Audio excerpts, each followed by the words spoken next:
Dans la forêt de Sombre-Cime, 3 élus s'éveillent après 2 siècles de sommeil.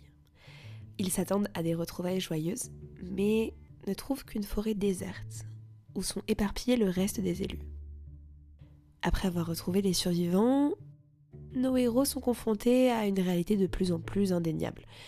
L'existence d'une mystérieuse 5e alvéole, un groupe secret au sein de leur cité, aux intentions et actions pour l'instant floues, mais définitivement mauvaises. Avant de poursuivre notre histoire, faisons un nouveau et final pas en arrière. Une ultime virée dans le passé, aux côtés de Noah Sefpin, Davy Lamdo et Eléa du Temple Perlé.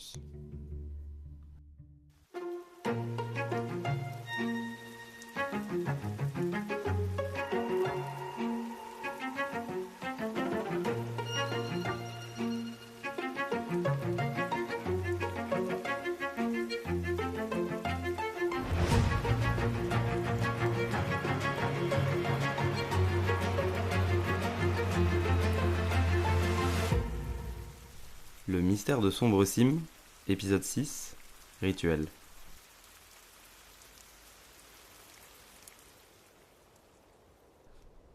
Toute la cité est réunie dans la prairie de l'éveil.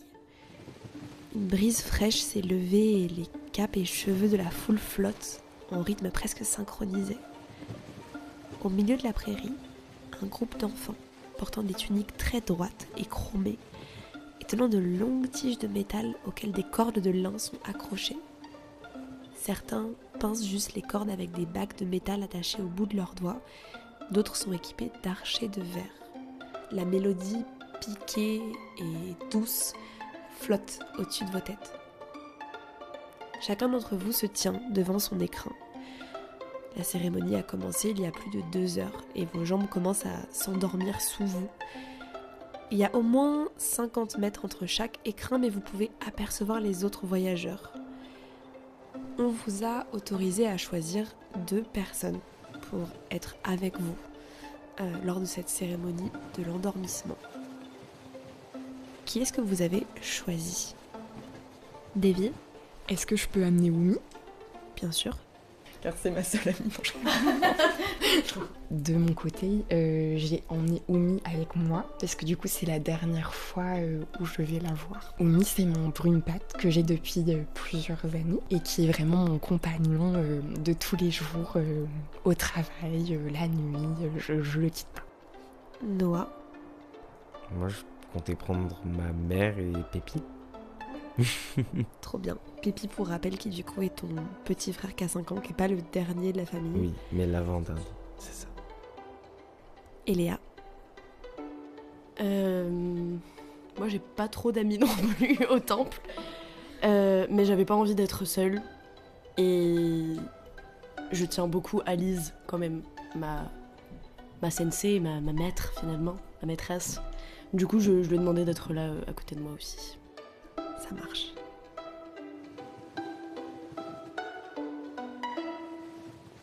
L'orchestre quitte la prairie. Celle-ci a été décorée pour l'occasion. Partout, des lanternes de rosée flottent, des décorations festives. Malgré ça, l'air est lourd et le silence pesant.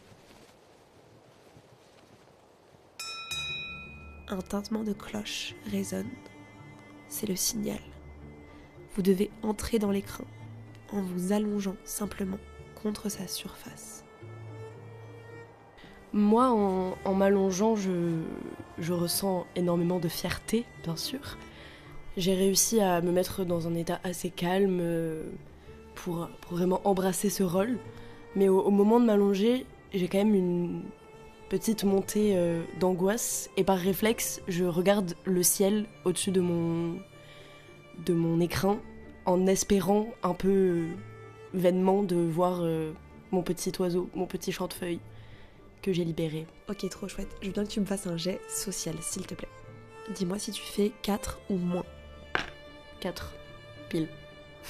Alors que tout le monde va pour s'appuyer contre son écrin et fermer les yeux de manière très solennelle, tes yeux sont grands ouverts et tu cherches ce chantefeuille, ton chantefeuille, et t'as presque l'impression d'entendre sa mélodie et de le voir passer entre les arbres.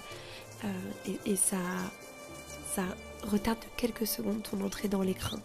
Juste le temps de le voir passer. Moi, du coup, je suis spectateur de la scène qui vient de se passer avec Eléa. Et c'est tout, ça prend mon attention. Et c'est le dernier truc que je vois avant de m'allonger.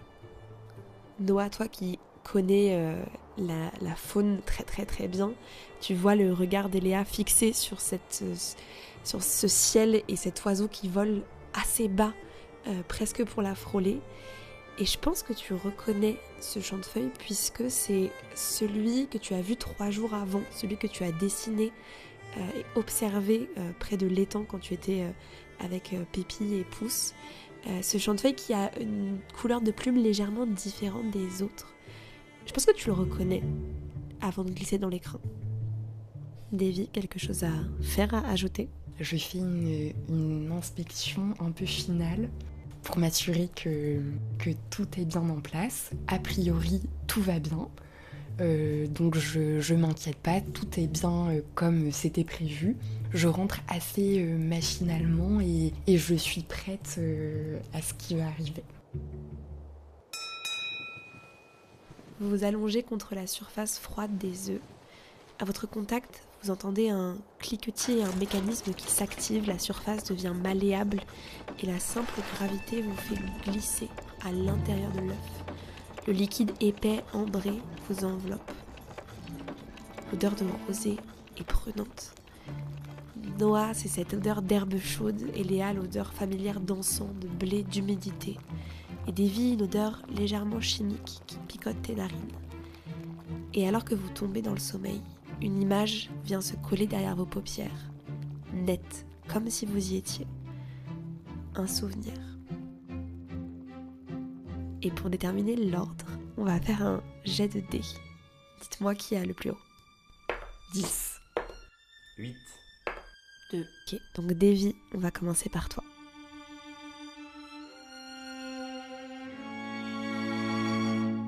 En amont de cette session, je vous ai demandé de choisir une célébration, un rituel, une fête qui était particulièrement important pour votre personnage. Et vous allez comprendre maintenant l'utilité de ce choix, puisqu'on commence avec l'épanchement. Une goutte de pluie qui tombe sur le haut de ton crâne. Tu la sens glisser à travers tes cheveux pour arriver sur ton front, rouler le long de ton sourcil et finir au creux de ton œil. Tu marches à travers la forêt, tes 2 petites mains logées dans celles de tes parents. Vous avez pris la direction du bassin, comme tous les ans, le même jour, depuis ta naissance. Tu as 16 ans. À quoi Davy ressemble à 16 ans et quelle est un peu sa personnalité, son état d'esprit à l'époque? C'est du coup un moment où j'ai envie un peu de m'émanciper, je pense. Et donc je suis avec mes parents à ce moment-là, mais j'ai très très envie de passer vite à l'âge adulte. Même si j'ai pas forcément la maturité encore, mais je suis en mode j'ai très très envie d'être adulte, j'ai très très envie de travailler. Je sais déjà ce que je veux faire. C'est un moment où je ressens particulièrement cette envie-là de grandir, de prendre mon indépendance. Je marche d'un pas plutôt déterminé, de manière générale. Surtout que là, comme j'ai 16 ans, j'ai envie de m'affirmer. J'ai de très longs cheveux, mais quand même assez bien coiffés. Je parais assez ordonnée. J'ai même un look plutôt assez strict pour mon âge. Parce que tu as 16 ans et que tu es justement en train de prendre cet envol, tes parents ont accepté pour cet épanchement de te laisser le faire seul pour la première fois. Mais voilà, tes parents t'accompagnent quand même au bassin, au moins jusqu'au bassin. C'est le maximum que tu aies réussi à négocier. Vous arrivez justement assez rapidement au bassin. Sa surface irisée est pleine de petits ronds de pluie. La rive est complètement déserte. Pendant la semaine centrale du cadran pluvieux, les habitants de Loré viennent célébrer l'épanchement, en solitaire ou à plusieurs. Depuis toujours, c'est l'avant-dernier jour que la famille Lamdo s'y rend pour célébrer ce rituel. Et tu ne sais pas s'il s'agit d'un hasard ou d'un calcul très précis, mais vous êtes toujours seul et vous n'avez jamais croisé personne d'autre. Et puisqu'on parle de tes parents, qui sont les parents de Davy et à quoi ressemblent-ils? Donc ma mère, Oumi, c'est une femme assez grande, assez élégante, qui peut paraître assez froide, mais qui ne l'est pas réellement. Elle est aussi scientifique, donc c'est aussi pour ça que j'ai eu envie de suivre son parcours. C'est une femme qui est très solitaire, à part du coup la compagnie donc de Gris, qui est du coup mon autre mère. C'est un peu la seule personne qu'elle a laissé entrer dans sa vie, mais par contre elles ont une relation qui est très ancrée. Voilà, c'est une femme qui a beaucoup dédié sa vie au travail, mais pas que. Elle a aussi beaucoup voyagé, mais plutôt dans sa jeunesse. Et maintenant elle est assez posée, assez stable, etc. Elles sont ensemble depuis une trentaine d'années. Et Gris, elle est plus chaleureuse. Elles sont un peu les opposées. Et elles se complètent bien justement parce que elle apporte cette chaleur que parfois Oumi n'a pas. Donc elles forment un beau duo. Trop chouette, parfait. Vous arrivez donc au bassin et c'est ta mère Oumi qui va faire comme d'habitude et aller arracher des feuilles de souche mémoire, ce buisson très bas avec des grandes feuilles sombres. Et elle sort ensuite des petites craies blanches et va te répéter les instructions que tu connais évidemment par cœur, mais qu'elle continue de te répéter chaque année comme si tu découvrais à chaque fois. Davy, tu m'écoutes? Ok, alors, tu prends la craie, tu écris sur la feuille un regret ou un souvenir douloureux, quelque chose dont tu ne veux plus, ça peut être une inquiétude pour le futur, une pensée qui te dérange, ce que tu veux. Et ensuite, tu la places sur le bassin très délicatement. Ok? Très délicatement. T'es sûr que tu veux pas qu'on reste et peut-être qu'on te montre? Non mais c'est bon, je commence à connaître maintenant. Les sourcils de Doumi se froncent face à cette réaction un peu passive-agressive et elle est sur le point de dire quelque chose mais Gris vient la prendre délicatement par le bras, désamorce tout de suite. Et si on allait se balader, hein? Allez, Davy, tu nous rejoins, d'accord? On t'attend un peu à l'intérieur de la forêt. Bisous. Elle claque un bisou sur ta joue et entraîne Oumi dans la forêt avant que celle-ci ait temps de protester. Et tu te retrouves donc seule face au bassin avec la craie et le morceau de souche mémoire dans la main. Quand j'arrive face à ma feuille, pour la 16e fois de ma vie, j'expliquais tout à l'heure que j'étais très déterminée, que j'avais très envie justement d'être libre, d'être émancipée.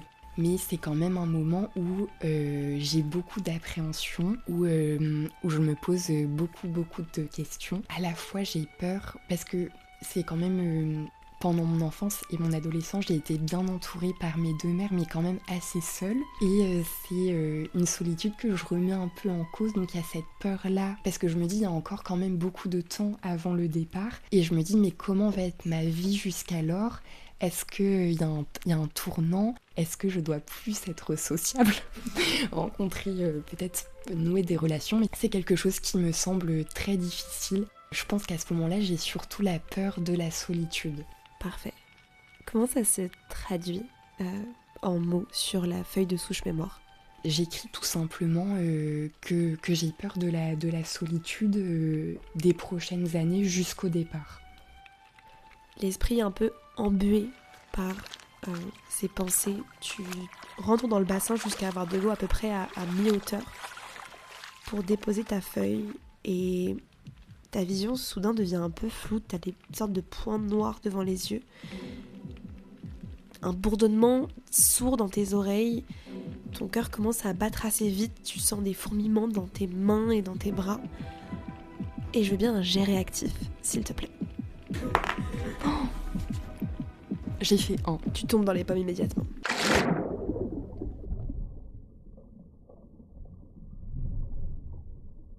Du noir à perte de vue. Clapotement de petites bulles d'air qui glissent le long de tes oreilles. Un vide total. Une impression de flotter et de suffoquer en même temps.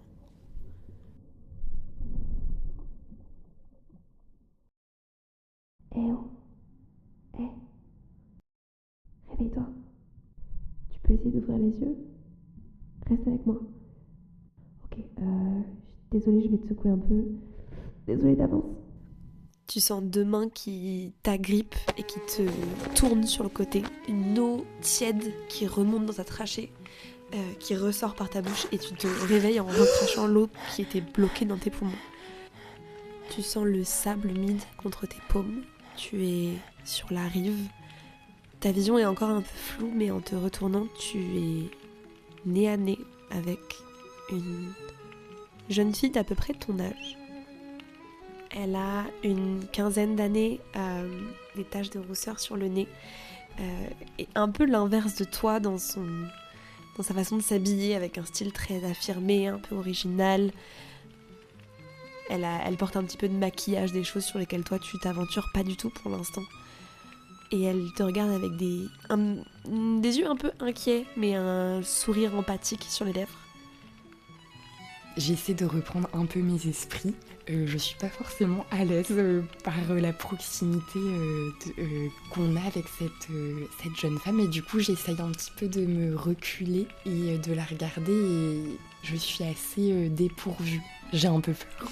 Quand tu recules, elle lève les mains en l'air vers toi. C'est ok, pardon. Je suis désolée, je voulais pas te faire peur, mais il fallait que tu recraches l'eau. Je suis désolée.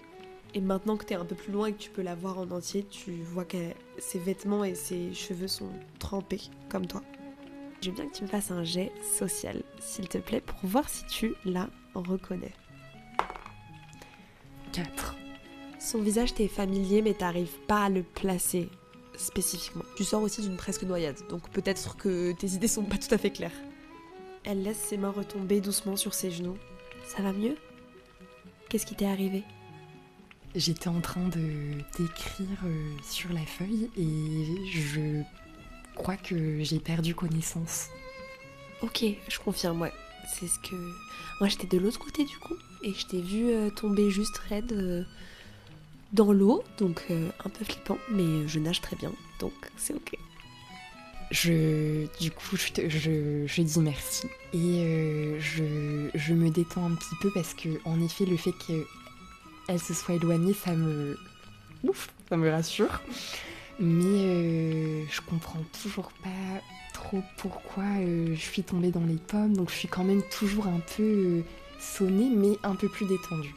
Il y a un long moment de silence pendant que tu réfléchis à tout ça, et elle t'observe et finalement elle dit « Waouh, t'as l'air de penser à plein de trucs.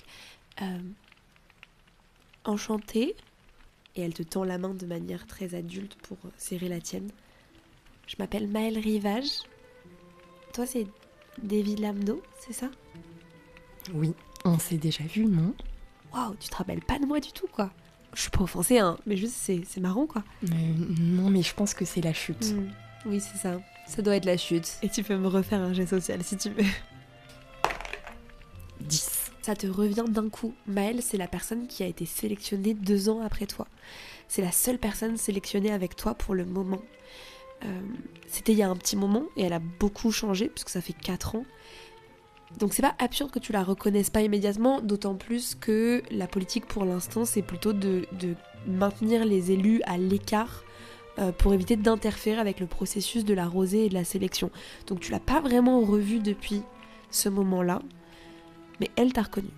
Je t'en veux pas, t'inquiète pas. En tout cas, voilà, je sais qu'on n'est pas trop censé se parler, mais bon, heureusement que j'étais là, quoi. Je suis contente d'avoir été là. Et je suis assez contente de te rencontrer. Pour de vrai. Mais merci, encore. Et bah, de rien. Avec plaisir. Quand tu veux. Enfin, quand tu veux, si tu peux ne pas t'évanouir tout le temps. Enfin, je veux dire, on peut se voir sans qu'il y ait besoin de... Et je veux bien que tu me fasses un jet social, s'il te plaît. Le plus bas le chiffre, mieux c'est. Il faut que je fasse un chiffre bas. Ah. Oh là là, 11. Le contraire. Maëlle se regarde un petit peu autour de vous et se rapproche un tout petit peu de toi. Ok, je sais qu'on n'est pas vraiment censé se parler, mais j'avoue que j'ai genre 1 million de questions et il y a un peu personne d'autre que toi qui peut forcément comprendre. Est-ce que c'est ok si on se revoit peut-être, on prend je sais pas, juste on trouve un moment pour discuter un petit peu. Pas forcément maintenant, hein, mais ou maintenant, peut-être aussi, je sais pas. Oui, c'est vrai qu'autant en profiter maintenant qu'on est ensemble.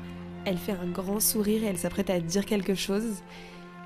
Et à ce moment-là, tes deux mères débarquent de la forêt en courant, vraiment avec le souffle court, un peu paniqué, et se ruent sur toi. Elle s'agenouille dans le sable à côté de toi et en fait ne voit même pas vraiment Maëlle. Qu'est-ce qui s'est passé? Qu'est-ce qui t'est arrivé? Ça va?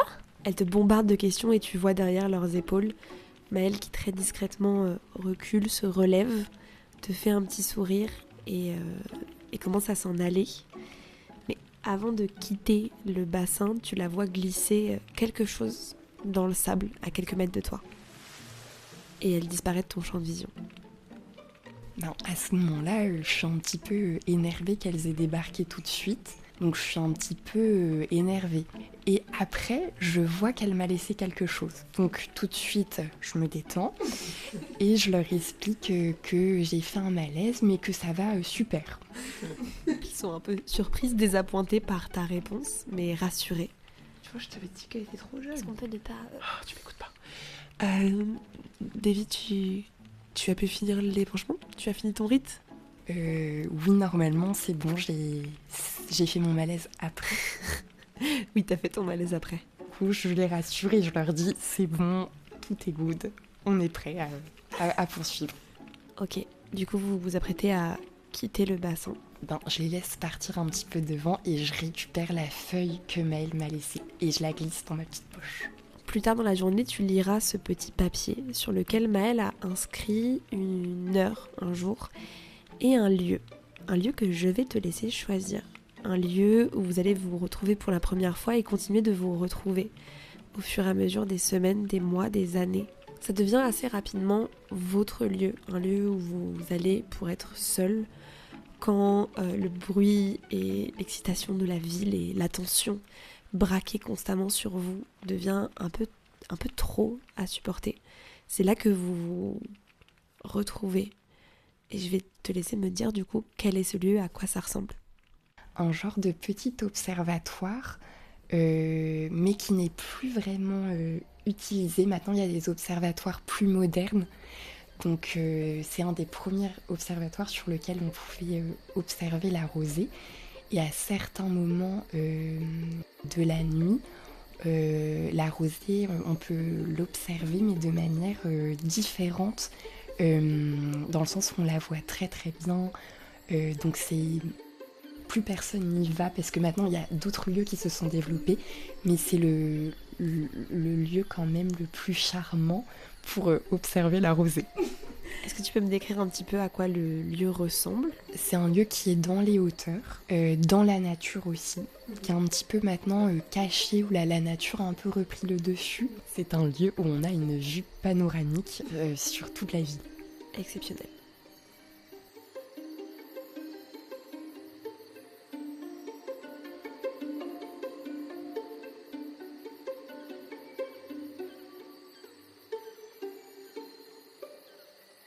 Noah, tu es sur le point de t'endormir pour 200 ans. Tu fermes les yeux, une image te brûle sous tes paupières. Une flamme qui vacille, des étincelles qui se mélangent aux particules blanches de rosée dans l'air. Un groupe d'enfants et d'adolescents agroupés autour d'un large feu. Leurs yeux grands ouverts, admirant les formes qui se dessinent et s'animent devant eux. C'est le 36e jour du cadran muet et la veillée des cendres se déroule à merveille. Tu as à peu près 8 ans. Où tu es? Qu'est-ce que tu fais dans cette soirée de veillée des cendres? Je suis allongé devant le feu qui crépite. J'ai une petite tige qui est composée d'un assortiment de feuilles qu'on concasse et qu'on mixe et ça fait une pâte qui ressemble à ce qu'on connaîtrait comme de la guimauve. Et du coup je le fais griller au-dessus du feu. Je suis allongé sur le ventre devant le feu en tenant mon petit bout de bois. Je pense que je me perds dans du coup les formes vacillantes des flammes. J'ai une morphologie un peu plus trapue que plus grand, où je me suis affiné et un peu... je me suis un peu maigrichonné. J'ai des cheveux très très courts, un peu en bataille. Mon nez est plus petit, ce qui me fait du coup une tête assez petite et un visage assez comprimé. J'ai une salopette. C'est habituel pour toi d'être plus proche du feu que les autres enfants qui se maintiennent un peu à distance. T'as pas particulièrement peur du feu, t'aimes bien sa chaleur un peu brûlante. C'est pas du tout un problème pour toi. Chez les Sèvepins, il y a un énorme poêle dans la cuisine vraiment contre lequel vous mangez presque collé l'hiver tellement il peut faire froid. Donc c'est tout à fait habituel pour toi. La personne qui est en train de raconter est une vieille femme au visage très ridé, enroulée dans une énorme couverture. Malgré la température extrêmement lourde et la proximité avec le feu, elle grelotte quand même. Elle raconte ses rêves très lentement et les particules de rosée tournoient autour d'elle avant de venir former des images floues devant le feu pour les mettre en images. Tu vois des petits lapins ailés, une tour tordue qui s'écrase et se dissout dans le sol, un nuage étrange qui enveloppe un arbre et le fait presque fondre, deux petites filles qui rient et qui courent dans un champ. Ces images sont créées par deux peintres de la rosée qui se tiennent un peu à l'écart, un peu cachés, particulièrement pour que les enfants ne les voient pas, et qui manipulent les particules à distance pour maintenir cette illusion d'un phénomène naturel, surtout pour les tout petits. Et Mathéo, je vais te demander d'écrire ces peintres, décider à quoi ils ressemblent, c'est quoi leur posture, où est-ce qu'ils sont cachés. Je dirais qu'ils sont dans les arbres, avec des masques qui couvrent seulement les yeux et le nez. Ils s'amusent de voir les enfants émerveillés par le spectacle qu'ils leur offrent. Et pour entendre l'histoire, vu qu'ils sont assez loin, ils ont tendu un petit fil de rosée de leur oreille à Juste au-dessus de la personne qui raconte, enfin du siège du coup pour la personne qui raconte. C'est ça, c'est les techos. Ok, trop bien. Est-ce que Noah croit encore aux images ou est-ce que Noah voit les peintres dans les arbres ? Noah, il les voit, mais franchement, il s'en fout. Il kiffe tout autant. Je pense que justement, il jubile un peu du fait qu'il sait ça par rapport aux autres enfants et que ça lui gâche pas le spectacle. Ton regard glisse des peintres en hauteur que tu observes et revient sur ton bâton et le feu devant toi. Et à travers les flammes, tu vois deux yeux très sombres avec des cils très longs qui t'observent de l'autre côté. Une petite fille d'à peu près ton âge avec des cheveux blancs lisses et courts. Et elle te fixe. Et quand vos regards se croisent, elle s'approche, fait le tour et arrive très timidement près de toi. Je peux m'asseoir à côté de toi. Je lui réponds pas, mais je pense que ma posture fait pas que c'est une invasion de mon intimité, ce qu'elle est en train de faire, donc naturellement, je pense qu'elle vient se poser. Ok, trop chouette. Je veux bien que tu me fasses un jet social, s'il te plaît. Oui, 5. Sur un 5, on va dire que juste tu la reconnais. Il s'agit de Rosélie Claire-Ham, une fille qui est également d'une ferme pas très très loin de chez toi. Elle s'assoit à côté de toi, tout près du feu, et regarde avec beaucoup d'envie l'espèce de guimauve. J'en sors 2 de ma poche et je les lui mets sur mon bâton que je lui donne et j'essaie de lui montrer et de voir si elle sait comment faire sans brûler le bâton. Elle s'en sort pas trop mal, pas aussi bien que toi bien sûr, mais elle arrive à les faire griller, un petit peu trop cuit à ton goût, mais juste assez, sans faire tomber le bâton dans le feu. Et elle sort d'une petite poche une sorte de petit sachet de cuir dont elle sort un peu un mélange d'épices, quelque chose d'assez clair, presque translucide que tu ne reconnais pas forcément. Et elle le saupoudre sur le sien, puis te tend le petit sac. Tu peux en prendre si tu veux. Mais attention, c'est genre super épicé, donc faut pas être trop faible. Grave. Ok, trop bien. Je savais que t'étais pas faible. et elle verse la moitié du sachet sur ta guimauve qui t'arrache le palais. Mais vous dégustez du coup ces petites guimauves en écoutant la vieille dame raconter ses rêves. Puis vient ton tour, Noah. On t'appelle pour aller t'installer sur le siège et raconter un ou plusieurs de tes rêves comme tu veux. Qu'est-ce que Noah raconte ? C'est un rêve qui commence à mon éveil sur un espace très plat. En fait, on voit juste l'horizon. Et à ma gauche, il y a un escalier qui mène vers on dirait du coup le sous-sol de la Terre. Du coup, je commence à le prendre. Et j'arrive dans des tunnels qui vont à différents endroits que je ne connais pas.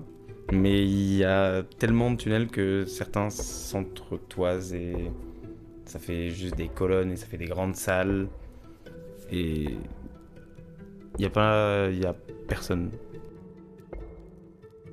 Et juste gère. Une bonne trentaine de minutes avant que je retombe sur un escalier qui me refasse descendre encore d'un étage et où j'arrive sur des galeries encore plus grandes qui me font continuer à errer encore et encore dans un but ou un espoir peut-être de retrouver un escalier. Je le raconte de manière très froide parce que c'est ni angoissant ni triste. Ça fait une sensation de vide. Au bout d'un moment, les particules de rosée qui sont devant toi et qui mettent en image ce récit commencent à briller d'une lumière un tout petit peu plus forte. Et tu entends des sortes de murmures dans les arbres au-dessus de toi, là où tu sais que sont les peintres. Qu'est-ce que tu fais? Moi, je fais rien, moi, c'est toi, tu fais n'importe quoi. J'ai rien fait du tout. J'ai pas touché, c'est toi. Qu'est-ce que tu fais? Moi, je te dis. C'est la dernière année où je passe avec toi, la dernière année. Ouais, ça marche pas, bonne chance pour trouver quelqu'un d'autre qui va te supporter comme moi je te supporte. Et pendant que tu es distrait par ce brouhaha au-dessus de ta tête, les particules commencent à changer et se détachent de ton récit. C'est toujours une silhouette, la tienne, qui descend des escaliers et qui erre dans des couloirs, mais elle n'est plus seule. Deux autres petites silhouettes, une plus grande et une plus petite que la tienne, poussent à côté de toi et se mettent à se balader et à errer dans ces couloirs également, jusqu'à arriver devant ce qui ressemble à une sorte de porte gigantesque, ronde, très très très large. Et les particules frémissent et s'évanouissent dans l'air et l'image disparaît complètement.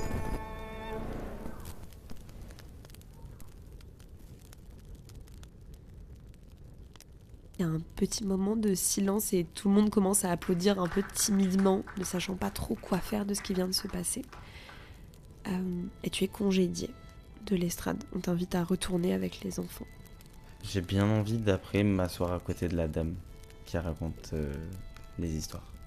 Et d'inviter Rosélie. Un autre enfant vient prendre ta place pour raconter ses rêves. Tu t'installes à côté de cette vieille dame qui commence presque à somnoler, un petit peu toujours enroulée dans sa grosse couette. Rosélie vient se placer à côté de toi. Elle a les joues un peu rouges, peut-être de la proximité avec le feu, peut-être d'autres choses. Et elle pose délicatement juste sa tête sur ton épaule pour se mettre à somnoler un petit peu. Vous passez quasiment presque tout le reste de la nuit assis autour du feu à écouter les récits des uns et des autres dans ce qui reste dans ta mémoire une des plus belles veillées des cendres que tu as jamais connues.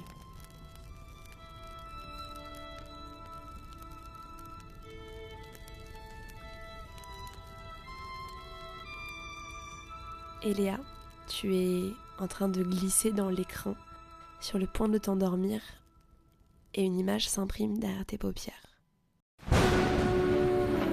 Le ciel se déchire en deux. un éclair assourdissant. Il illumine le ciel et tout le paysage passe d'un noir total à un blanc éclatant. Et dans ces quelques secondes de lumière, on voit le flottement de longues robes blanches le long de l'arcade principale. Un chant sombre résonne alors que la procession du temple parcourt les rues lentement. Entre ces longues robes blanches, une toute petite silhouette, une petite fille de 5 ans qui porte sa robe pour la première fois. Eléa, à quoi tu ressembles à 5 ans? Comment tu te sens pour cette première participation très honorifique au rite de la fêlure? Je suis très petite.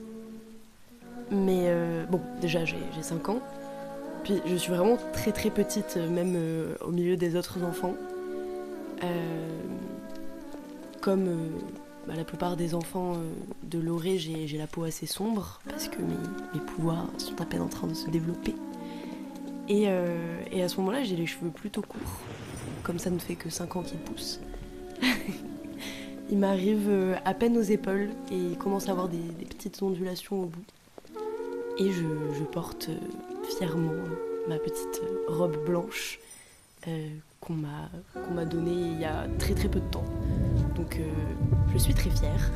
Et je marche au milieu d'autres enfants dans une partie de la procession qui est un peu dédiée aux plus jeunes du temple. C'est aussi un moyen de ne pas les perdre de vue pendant la procession et du coup on est un peu encadré par les différents maîtres et les différentes maîtresses qui s'occupent de nous. Depuis qu'on a commencé notre initiation à la rosée, il y a vraiment pas longtemps, mais je suis à l'âge où on commence un peu à nous apprendre parce qu'on commence, nous, à avoir des premiers signes d'utilisation de la rosée un peu involontaires. Et donc on est pris en charge directement. Et justement, moi, en marchant, je suis très fière et en même temps, je me dis, j'essaye de rester très très concentrée sur le fait qu'il faut pas utiliser la rosée aujourd'hui. Et j'ai peur que ça m'arrive sans faire exprès. Effectivement, en cette nuit de la fêlure, au plus profond de la saison des orages, l'utilisation de la rosée est suspendue, interdite pour un jour et une nuit. Et le temple fait cette espèce de procession, enfin, il y a plusieurs processions, plusieurs groupes qui parcourent la ville en entonnant une litanie très longue qui raconte la légende d'une prêtresse qui se serait noyée par avidité dans le bassin. Et tout le monde chante en chœur cette espèce de chant, si bien que, vu qu'il y a des petits groupes un peu partout dans la cité qui marchent, c'est comme s'il y avait vraiment un chant qui traversait toute la ville et qui résonnait absolument partout, et c'est presque impossible de lui échapper. Vous avancez sur l'arcane principale avec comme seule lumière les éclairs qui surgissent de temps à autre et les quelques lampes arrosées dont vous êtes équipés. Derrière les fenêtres, les yeux des habitants vous regardent passer dans un mélange de fascination et d'angoisse. Et une fois arrivé à proximité du quartier des érudits, vous faites une brève pause pour dîner, tout simplement. Les aînés sortent des boîtes de verre contenant du pain frais, des fruits secs, et vous passez les boîtes jusqu'à ce qu'elles soient vides. Où est-ce que Eléa mange Est-ce qu'elle est seule? Est-ce qu'elle est avec un groupe? Je mange avec le groupe d'enfants qui reste plus ou moins... On essaye de les réunir plus ou moins au même endroit. Mais j'ai pas d'affinité particulière avec qui que ce soit. Pas par volonté ou pas parce que je me fais bully, mais juste voilà, j'ai pas de gens vers qui me tourner en premier, donc je reste avec les gens qui sont autour de moi. J'ai pas envie de me mettre toute seule pour autant, mais je m'assois et je reste avec eux. En espérant que ça passe. Très rapidement, les enfants engloutissent vraiment leur dîner pour profiter de ce petit temps libre, pour jouer un petit peu de façon raisonnable, bien sûr, de façon tolérée par le temple. Et cette dynamique fait que malgré tout, tu te retrouves quand même assez rapidement isolé, un peu sur le côté. Et une jeune adulte finit par venir s'asseoir à côté de toi.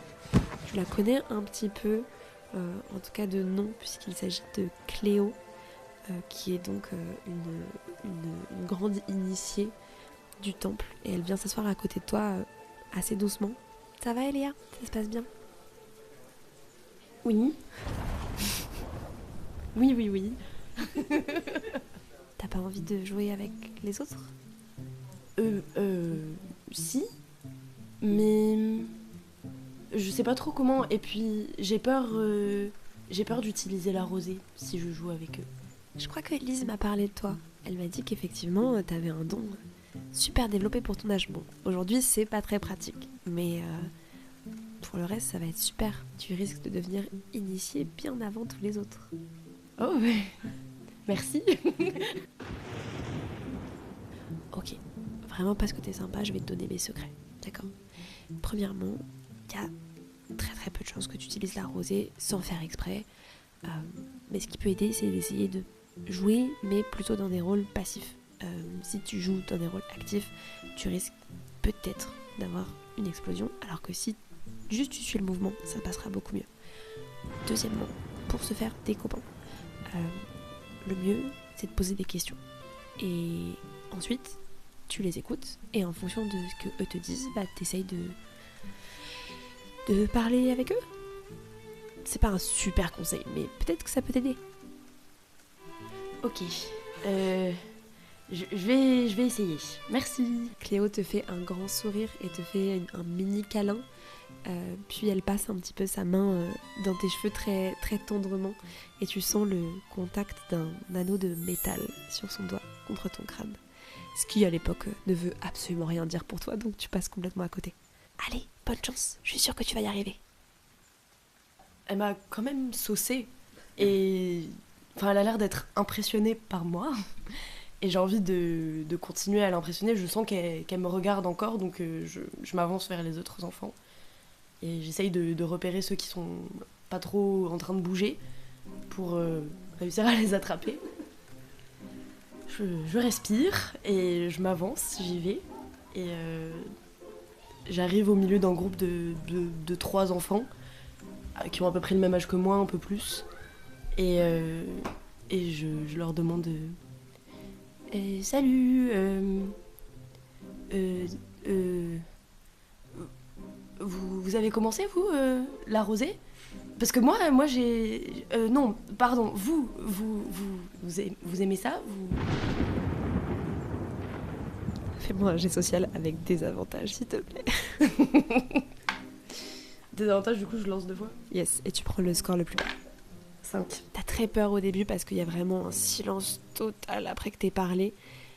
Et tout le monde te regarde un petit peu avec des sourcils froncés, mais il y a une petite fille qui prend la parole et qui a un peu la même énergie que toi.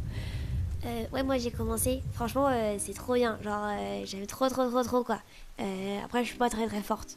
J'aime trop, hein. Mais franchement, c'est trop dur. Tu trouves pas ça dur, toi? Oui, si, oui, c'est vrai, c'est compliqué. Refais-moi un jet social avec des avantages, s'il te plaît. 4. La plupart des enfants se détournent assez rapidement quand même de toi. Mais cette petite fille que tu connais pas du tout reste un petit peu à proximité. Elle te fait des petites blagues, des petits sourires. T'as presque l'impression d'être un peu fait, un semblant de peut-être début d'amitié éventuellement.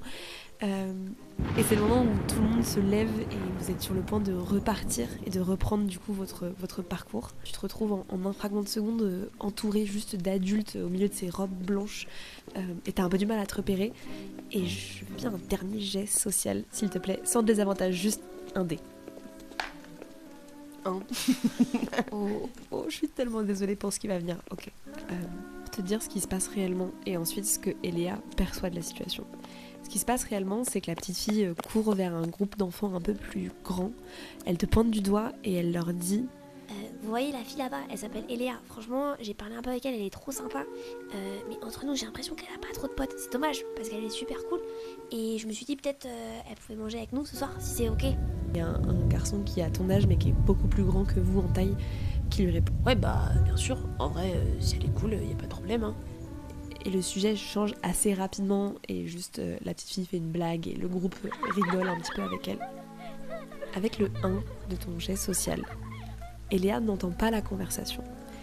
Ce qu'elle voit, c'est juste la petite fille avec qui elle a commencé à créer un lien, qui court voir le groupe des enfants, la pointe du doigt, murmure quelque chose, et ensuite des rires et des ricanements pendant quelques minutes. Donc Eléa est assez persuadée qu'elle se fichait juste d'elle, quoi. Je me sens vraiment mal. Mais peut-être pas tant peinée, mais... Enfin si, triste, mais je me sens aussi vraiment vexée et humiliée. Et je me demande si les aînés autour ont entendu, eux aussi. Et j'avais vraiment l'impression d'avoir appliqué les conseils des maîtres, comme je fais toujours. Et je comprends pas ce qui a pas marché et ça me travaille, j'y pense. Mais pas dans le bon sens, je pense, malheureusement, mais j'y pense quand même. Lise Rocheclair, ta future mentor, avec ses yeux un peu tombants et son chignon un petit peu en bataille, s'approche assez rapidement de toi en voyant que tu es toute seule au milieu des adultes. Ça va, mademoiselle Eléa? Vous allez bien? Ça va. J'ai vu que vous aviez eu un peu de mal à interagir avec les autres enfants. Oui, mais c'est pas ma faute. J'ai tout bien fait, hein. C'est pas ma faute. Oh, mais je m'en doute, mademoiselle Eléa, vous en faites pas. Vous savez, parfois, quand un individu est particulièrement doué pour quelque chose ou un talent un peu supérieur à celui des autres, la société, sa communauté, même parfois a tendance à l'isoler un peu. Par jalousie ou juste par réflexe. Parfois on se sent inférieur, on est insécure et on repousse les autres. C'est normal. Ce que je veux dire, c'est que si vous êtes isolé, c'est aussi parce que vous êtes spécial. Vous voyez ce que je veux dire? Ok. Être seul, c'est une force. Ok, alors c'est pas tout à fait ce que je voulais dire. Ce que je voulais dire, c'est que quand on est spécial, c'est parfois compliqué de se lier avec le reste et parfois on a besoin de l'aide d'adultes pour nous aider à nous accomplir entièrement. Vous voyez? Lise continue de te parler le temps que vous arriviez à proximité du temple et une fois à l'intérieur, t'es un peu perdu dans tes pensées, tu suis les robes blanches autour de toi mais ton attention est un peu fluctuante. Et tu finis, tu ne sais pas trop comment, mais tu finis devant une porte blanche que tu méprends pour celle de ton dortoir. Mais quand tu la pousses, tu te retrouves dans l'alvéole mineure, une des 4 alvéoles, une des 4 grandes salles du temple. C'est une très très large pièce rectangulaire avec des arbres intérieurs et un sol jonché de plantes. Si bien qu'on dirait presque une forêt, mais à l'intérieur du temple. Et il y a de larges cages suspendues partout aux branches des arbres. Tu es seul dans cette pièce. Le temple est en train de se coucher progressivement. Qu'est-ce que tu fais? Je regarde derrière moi pour vérifier que je suis toute seule parce que j'ai très très très envie de rentrer. Je suis seule. Tu es seul. Donc je rentre et je repousse même un petit peu la porte derrière moi pour être sûre qu'on me donne pas, enfin qu'on me voit pas là quoi. Et je m'approche des cages. C'est la première fois qu'Eléa est seule dans cette alvéole mineure que tu as déjà visitée mais plutôt en groupe avec les autres enfants. C'est là où le temple élève différentes espèces d'oiseaux et autres. Donc tu connais un peu ce lieu mais tu n'as absolument jamais été seule. Tu n'as pas le droit d'y être seule, tu n'as d'ailleurs pas le droit d'être ailleurs que dans ton dortoir la nuit, de toute manière. Qu'est-ce qui se passe, Eléa, ce soir-là? Du coup, je fais le tour de la salle. Je suis un peu contente d'être là toute seule et de pouvoir bien regarder les oiseaux, parce que je les trouve jolis. Et donc je me balade. Et au bout d'un moment, je tombe sur une cage où il y a un oiseau en particulier qui attire mon regard. D'abord, parce qu'il a une couleur un peu différente de celle des autres. Tous les autres oiseaux dans la cage qui sont aussi des petits bébés comme lui, ont tous un peu la même couleur, un peu rougeoyante. Et ils sont tous en train de voleter dans la cage. Et lui, il reste accroché. C'est des cages en fer avec comme des tout petits barreaux quadrillés sur lesquels ils peuvent s'accrocher avec leurs petites pattes. Et lui, il reste accroché là et j'ai l'impression qu'il me regarde. Du coup, je m'avance pour le regarder aussi. Et bon, maintenant, vu que je suis en face de lui, il me regarde vraiment. Mais moi, j'étais persuadée qu'il me regardait déjà de base. Et je le regarde. Tout d'un coup, je me sens triste. Et je réfléchis pas trop. Et discrètement, avec mes petites mains, j'amène de la rosée. Le plus discrètement possible. Je sais pas encore faire grand chose, alors je panique un peu. Et avec les petites particules que j'ai réussi à amasser, j'essaye de les faire se frotter contre la cage, comme pour essayer de la scier un petit peu, juste pour agrandir le carreau sur lequel est l'oiseau. Et un petit trou par lequel seulement lui pourrait passer comme c'est le plus petit. Et j'essaye. Ok, tu peux me faire un jet de rosée, du coup. 5 et 6. Quelle est l'intention, l'ordre ou la direction que tu donnes à la rosée spécifiquement? L'intention émotionnelle derrière ton utilisation.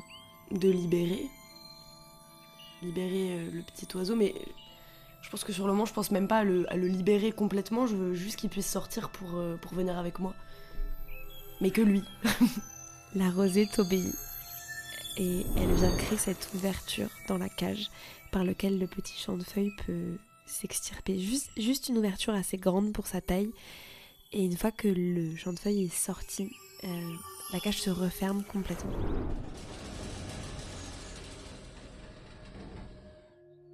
Instinctivement, je tends les mains en espérant qu'il vienne se poser dedans. Il s'approche un tout petit peu de toi et avec une de ses toutes petites pattes vient palper presque avec ses griffes le bout de ton index. Est-ce que tu maintiens ta main? Est-ce que tu bouges? Je maintiens ma main droite. Il s'agrippe à tes doigts et centimètre par centimètre, il se rapproche et vient se lover dans le creux de ta paume. Je bouge pas. Je le regarde et je suis contente de ce que j'ai réussi à faire. Mais je commence un petit peu à paniquer aussi parce que je vois que la cage s'est refermée derrière et que je peux plus la réouvrir parce que je suis crevée et que je peux pas faire plus. Et donc je commence à réfléchir à ce que je peux faire et un peu bêtement, je demande à l'oiseau est-ce que tu sais voler? Parce que je l'ai pas vu voler.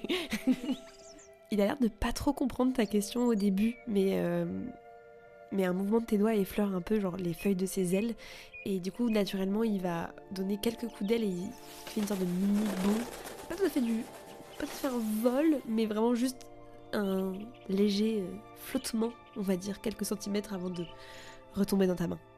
Après il te regarde avec un air très très fier. Je suis un peu rassurée mais pas trop. Parce que je peux pas non plus le laisser sortir dehors comme ça s'il volette à peine.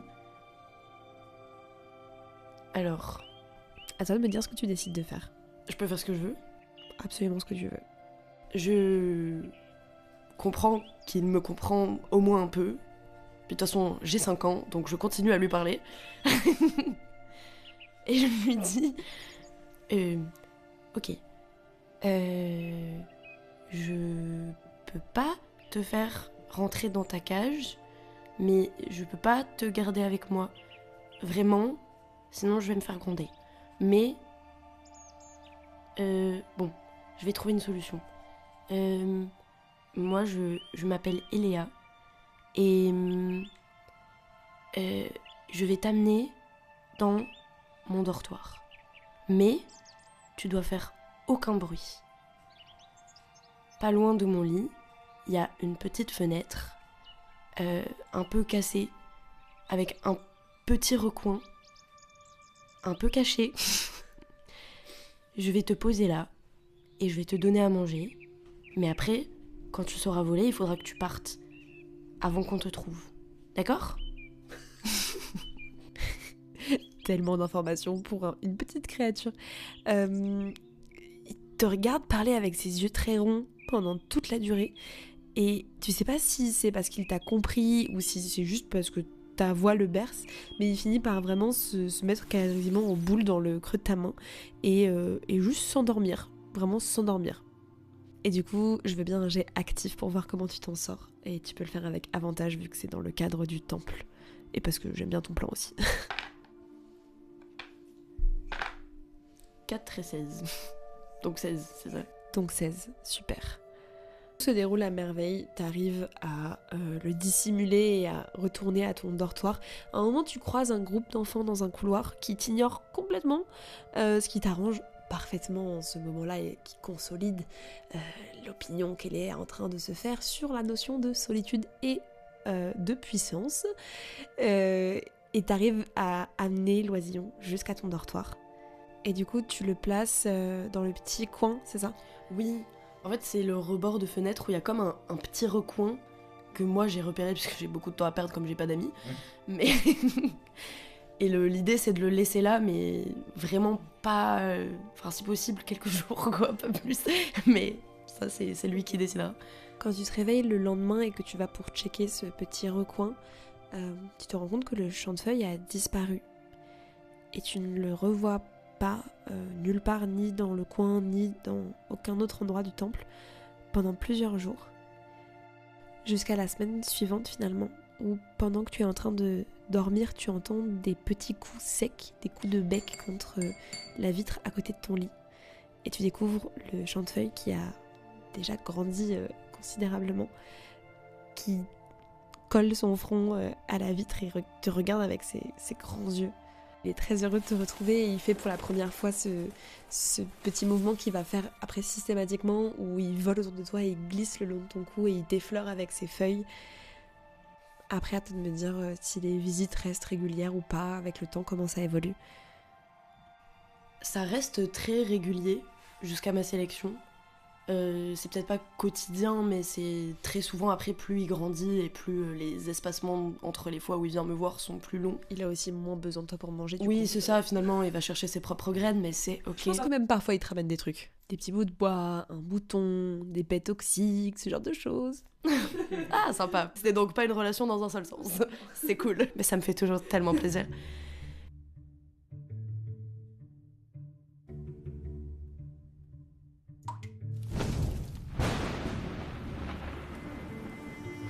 Ces 3 images dansent derrière vos paupières, si graves presque. La goutte de pluie, l'étincelle, l'éclair. Comme des berceuses, elles vous endorment progressivement. Et vous glissez dans cette espèce de sommeil en laissant tout derrière vous, sans espoir de retour.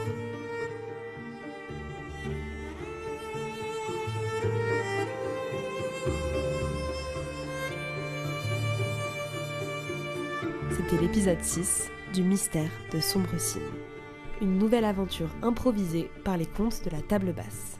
Nous avons le plaisir d'accueillir autour de la table basse pour cette saison Anna, interprétant Davy Lamy. Mathéo, interprétant Noah Safin. Sidonie, interprétant Eléa du Temple Perlé. Avant d'écouter les épisodes, n'hésitez pas à consulter les triggers et content warnings et à nous signaler si nous en avons oublié. Merci et bonne écoute. Cheveux de perles gorgés de sel. La rose prend racine en elle. Doucement elle dérive. Elle puise, elle épuise. Ah, ah, ah, ah. Et dès elle cherche plus loin la source, les pieds ensemble finissent sa course, loin des rives où gisent les imprudents, soif étanchée, prêtresse noyée.